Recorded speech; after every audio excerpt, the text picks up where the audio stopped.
Assalamualaikum. Hello everyone, welcome back to my video. Today I would like to talk about emotional labor experienced by pre-service teachers during their teaching practicum. Dalam konteks ini, emotional labor berarti bagaimana calon guru mengelola perasaan mereka seperti kecewa, sedih, cemas, atau gugup saat menghadapi situasi di sekolah. These cases show that teaching is not only about delivering lesson, tetapi juga tentang communication, relationship, dan emotional management. The first case involves two pre-service teachers, nama itu Seda dan Aise, who were doing their teaching practicum in a Turkish school.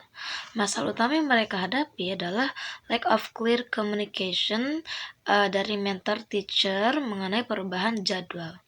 Often, they were not informed about class cancellation or school activities, even though those activities happen regularly. And then the end of the semester, information was usually given at the last minute.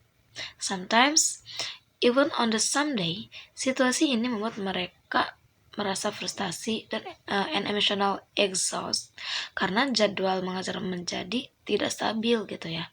As a result, their teaching targets were threatened dan mereka merasa tidak dianggap sebagai bagian dari sekolah gitu.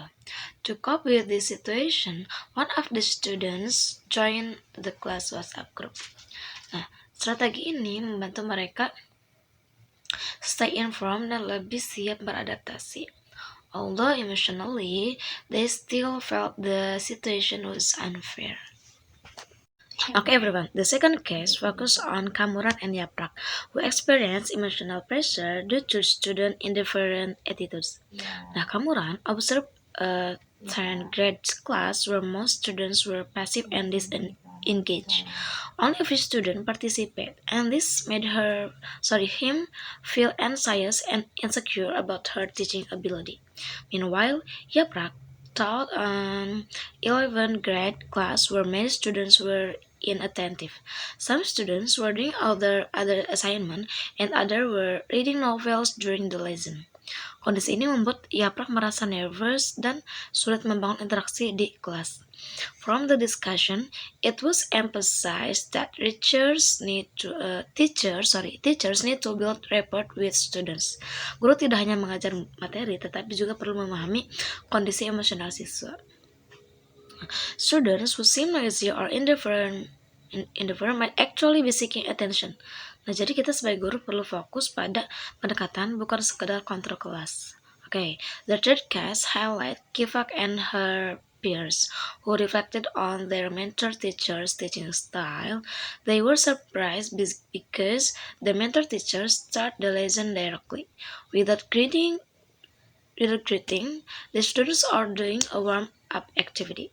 Naga ini menciptakan emotional distance antara guru dan siswa. Kifak argued that high school students are young adults who are in a sensitive phase of life. Jika pikiran mereka penuh dengan masalah pribadi, they will struggle to focus on the language learning. Because of this, Kifak emphasized the importance of pedagogy of care.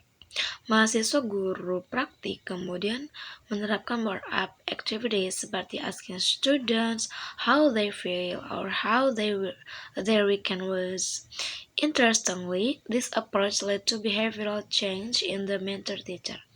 Nah, setelah melihat dampaknya, guru Pamong mulai mengubah cara membuka pelajaran dan menunjukkan lebih banyak kepedulian. In conclusion, these cases show that emotional labor is an inseparable part of teaching. Mahasiswa guru praktik tidak hanya belajar mengajar, tetapi juga belajar mengelola emosi, kemudian bagaimana berkomunikasi dan hubungan sosial. Their greatest achievement was not about correcting their mentor, but about inspiring change through positive example. This proves that empathy, care, and small pedagogical choice can make a meaningful difference in the classroom. Everyone, that's all our discussion this time. Semoga bermanfaat. See you on the next video. Wassalamualaikum warahmatullahi wabarakatuh.